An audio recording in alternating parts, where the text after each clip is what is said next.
Friends, जय हिंद। स्वागत है आपका हमारे यूट्यूब चैनल जिसका नाम है Prince A to Z classes. तो जैसा कि हमने आप लोगों को कल जो है नील बोर्स के बारे में बताया था, नील बोर के परमाणु मॉडल के बारे में बताया था, तो आज हम पढ़ाने जा रहे हैं आप लोगों को बोरबरी का जो है परमाणु मॉडल। लेकिन उससे पहले जो है हम लोग संयोजकता के बारे में पढ़ेंगे।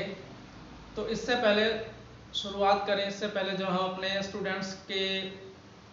स्टूडेंट्स को थोड़ा सा उत्साहित करने के लिए दो शब्द बोलना चाहते हैं, जिसमें है रख हौसला वो मंजर भी आएगा, रख हौसला वो मंजर भी आएगा, प्यासे के पास चलकर समंदर भी आएगा, थक कर ना बैठ मंजिल के ए मुसाफिर, वो मंजिल भी मिलेगी और मिलने का मज़ा भी आएगा। तो इसी जो है मोटिवेशन क्वेट के साथ जो है हम अपने क्लास की शुरुआत करने चल रहे हैं। तो सबसे पहले हम लोग जानेंगे संयोजकता क्या चीज होता है। संयोजकता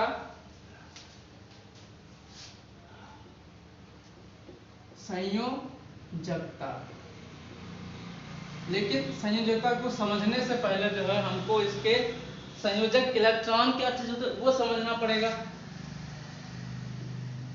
संयोजक इलेक्ट्रॉन क्या चीज होते हैं ये जानना पड़ेगा। और अब जो है संयोजक इलेक्ट्रॉन को समझने से पहले जो है क्या होता है, क्या जानेंगे हम। इलेक्ट्रॉनिक विन्यास, इलेक्ट्रॉनिक विन्यास, इन सभी चीजों को पढ़ने के लिए जो है सबसे पहले हमको इलेक्ट्रॉनिक विन्यास को जानना पड़ेगा। इसको इंग्लिश में इलेक्ट्रॉनिक कॉन्फ़िगरेशन कहा जाता है, इसको बैलेंसी कहा जाता है, इसको संयोजक इलेक्ट्रॉन के नाम से जाना जाता है। बैलेंस्ड इलेक्ट्रॉन कहा जाता है इसको। संयोजक इलेक्ट्रॉन मींस बैलेंस्ड इलेक्ट्रॉन। तो संयोजक इलेक्ट्रॉन संयोजकता को जो है बैलेंसी के नाम से जाना जाता है, बैलेंसी। और इसको इलेक्ट्रॉनिक कॉन्फ़िगरेशन कहा जाता है और इसको बैलेंस इलेक्ट्रॉन कहा जाता है। तो इलेक्ट्रॉनिक विन्यास को समझने के लिए हम कुछ तत्वों को लेते हैं, जैसे कि हमारा हाइड्रोजन हो गया, हीलियम हो गया, लिथियम हो गया, बेरिलियम, कार्बन हो गया। कार्बन के बाद जो है हमारा कार्बन के बाद जो है सोडियम हो गया, सोडियम के बाद जो है क्लोरीन हो गया।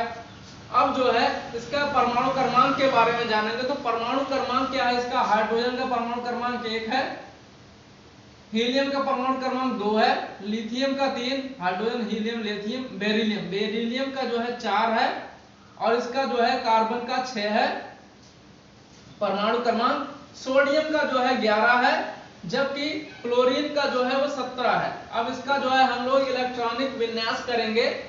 तो इलेक्ट्रॉनिक विन्यास करने के लिए जो है जब इलेक्ट्रॉनिक विन्यास किया जाए तो इसके वायतम, इसके चूंकि इसका एक ही परमाणु क्रमांक 1 है, इसके अंदर जो है प्रोटॉनों की संख्या 1 होगी, और इसके अंदर जो है प्रोटॉनों की संख्या क्या होगी, 2 होगी। इसके अंदर 3, बेरिलियम के 4 होता है, कार्बन का 6, सोडियम का हो जाएगा 11, और क्लोरीन का जो होता है वो 17 होता है। प्रोटॉन हो गया, जिस परमाणु में, जिस तत्व में जो है जितने प्रोटॉन होंगे उतने ही इलेक्ट्रॉन होंगे, यानी प्रोटॉनों की संख्या बराबर इलेक्ट्रॉनों की संख्या के बराबर होती है। यानी जिसमें जितने भी प्रोटॉन रहेंगे उतने ही इलेक्ट्रॉनों की संख्या होगी। तो इसका जो है इलेक्ट्रॉनिक विन्यास जब किया जाएगा तो क्या होगा, इलेक्ट्रॉनिक विन्यास क्या होगा। यानी कल जो हमने आपको बताया था कि किसी भी कक्ष में, यानी जैसे KLMNOPQ यही बताया था। तो इसमें जो होता है, इसमें वायतम कोश में इसके 2 इलेक्ट्रॉन रहेंगे, K शेल में अधिकतम जो है 2 इलेक्ट्रॉन रहेंगे।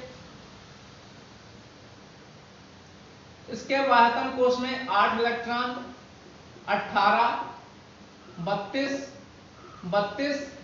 18 और 8 ऐसे इस क्रम में इसमें व्यवस्थित रहते हैं इलेक्ट्रॉनिक विन्यास करते समय। इन सभी चीज ये क्या है, ये सेल है, यानी ये कक्षक हैं। इन कक्षकों में जो है के सेल में जो है हमेशा 2 इलेक्ट्रॉन रहेगा, अधिकतम 2 इलेक्ट्रॉन, और एल सेल में जो है वो 8 इलेक्ट्रॉन रहेगा, एम सेल में जो है 18, एन सेल में जो है 32, ओ में 32, पी में 18, क्यू में 8। तो इस तरीके से इसका इलेक्ट्रॉनिक विन्यास किया जाएगा। अब जो है इसका जो है इलेक्ट्रॉनिक हाइड्रोजन का इलेक्ट्रॉनिक, चूंकि वायतम कोश में इसके एक ही प्रोटॉन है और इसके वायतम कोश में जो है इलेक्ट्रॉनों की संख्या 1 होगी, तो इसका इलेक्ट्रॉनिक विन्यास जो है वो 1 ही होगा। इसका जो है हीलियम का 2 होगा, जबकि इसका 3 का जो है, अब इसका ये जो कोश भर चुका है, यानी के सेल में जो है 2 इलेक्ट्रॉन से ज्यादा नहीं रह सकते हैं। अब ये जाएगा अगले सेल में, तो क्या होगा, 2 इलेक्ट्रॉन से ज्यादा नहीं रह सकते, यानी 2 और 1, 2 इसका 2 पूरा हो गया, और 2 के अलावा इसका 3 है इलेक्ट्रॉनिक विन्यास, तो ये अगले कक्ष में चला जाएगा। तो इससे क्या होगा कि 2 और 1 इसका इलेक्ट्रॉनिक विन्यास जो होगा वो 2 हो जाएगा। बेरिलियम का 4 है तो 2 और वायतम कोश में 2 इलेक्ट्रॉन। कार्बन का जो है 2 और कितना होगा, 4, 2 4 6, इसका इलेक्ट्रॉनिक विन्यास 2 और 4 होगा। सोडियम का जो होगा वो क्या होगा, 2 8 और 1, यानी इसके वायतम कोश में इलेक्ट्रॉनों की संख्या कितनी है, 1 है। इसके वायतम कोश में इलेक्ट्रॉन संख्या 1 है, इसके वायतम कोश में इलेक्ट्रॉन संख्या 2 है, इसके वायतम कोश में इलेक्ट्रॉनों की संख्या जो है 4 है। इसके बाद जो है क्लोरीन का जो है देखेंगे, क्लोरीन का इलेक्ट्रॉनिक विन्यास 2 8 और 7 होगा, क्योंकि इसका परमाणु क्रमांक जो है 17। अब इसको जब बांटा जाएगा तो क्या होगा, 2 8 7, 2 8 10 और 7 17, इसका इलेक्ट्रॉनिक विन्यास क्या हो जाएगा, 17 हो जाएगा। तो 2 8 7 इसका इलेक्ट्रॉनिक विन्यास हो जाएगा। तो इसको जो है इस तरीके से इलेक्ट्रॉनिक विन्यास हम लोग जान लिए। ये हो गया हमारा इलेक्ट्रॉनिक विन्यास। यानी इलेक्ट्रॉनिक विन्यास क्या है, किसी परमाणु में इलेक्ट्रॉन वितरण को ही किसी परमाणु में इलेक्ट्रॉनिक विन्यास का जो है परिभाषा देखेंगे। इलेक्ट्रॉनिक विन्यास की परिभाषा, इलेक्ट्रॉनिक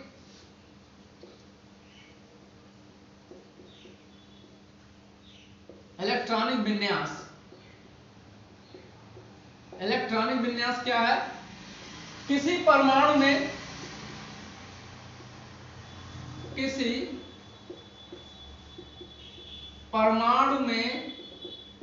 या किसी तत्व में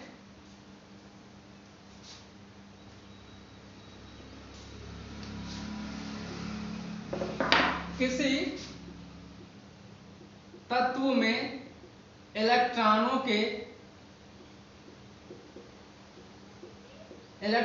के वितरण को ही इलेक्ट्रॉनिक विन्यास कहते हैं।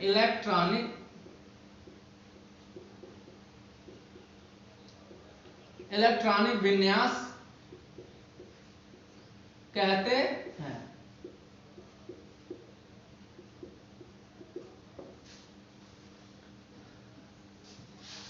अब जो है बात आती है संयोजक इलेक्ट्रॉन क्या चीज है। ये तो इलेक्ट्रॉनिक विन्यास हो गया। इलेक्ट्रॉनिक विन्यास क्या होता है, संयोजक इलेक्ट्रॉन क्या होता है, इसको भी जानेंगे क्या होता है संयोजक इलेक्ट्रॉन। संयोजक इलेक्ट्रॉन क्या है, इसकी परिभाषा, संयोजक इलेक्ट्रॉन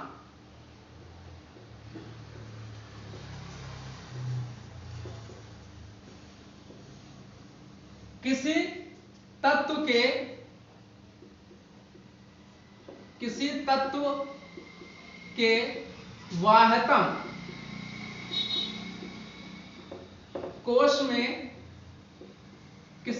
के वाहतम कोश में उपस्थित इलेक्ट्रॉनों की संख्या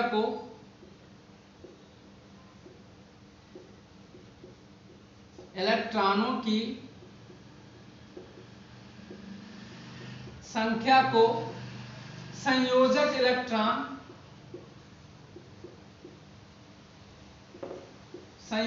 इलेक्ट्रॉन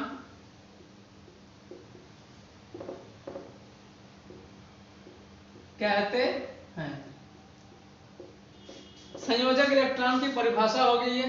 इलेक्ट्रॉनिक विन्यास की परिभाषा क्या थी? किसी परमाणु में या किसी तत्व में इलेक्ट्रॉन के वितरण को ही इलेक्ट्रॉनिक विन्यास के नाम से जाना जाता है। इसके बाद संयोजक इलेक्ट्रॉन क्या होता है? किसी तत्व के वायतन कोश में उपस्थित इलेक्ट्रॉनों की संख्या को ही संयोजक इलेक्ट्रॉन कहते हैं। अब जो है संयोजकता, इसके बारे में जानेंगे। संयोजकता क्या है? वैलेंसी क्या है? संयोजकता वैलेंसी, इसको वैलेंसी कहा जाएगा, संयोजकता कहा जाएगा। तो संयोजकता को समझने के लिए सबसे पहले अष्टक का नियम, मतलब जो है एक वैज्ञानिक थे अष्टक, उन्होंने क्या दिया? एक अपना अष्टक नियम दिया। उन्होंने कहा कि किसी परमाणु के अंतिम कक्ष में जो है वो इलेक्ट्रॉनों की संख्या जो है वो 8 होनी चाहिए।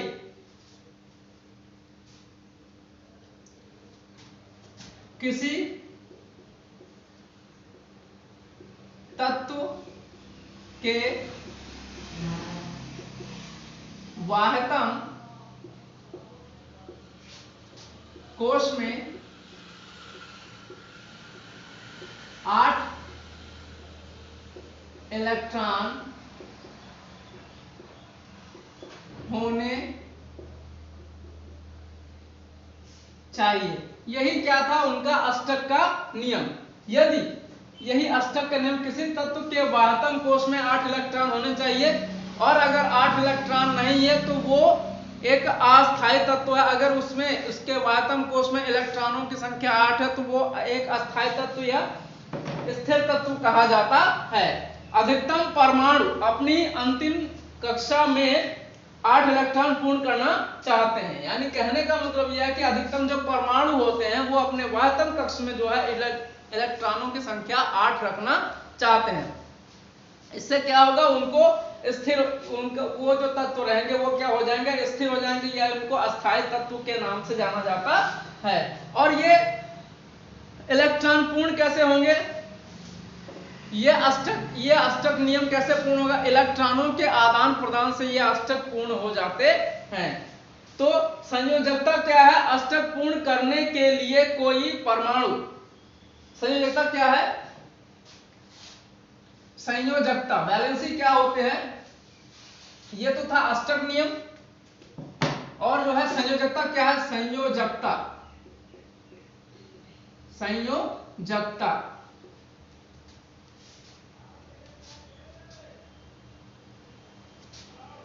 कोई भी परमाणु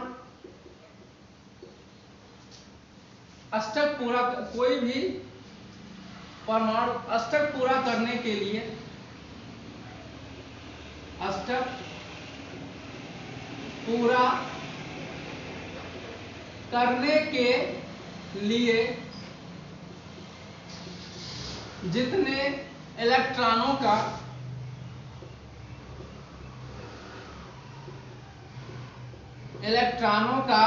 आदान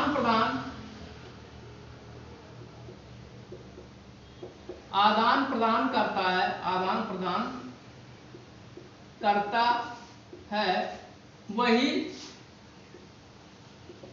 उस परमाणु की संयोजकता कहलाता है।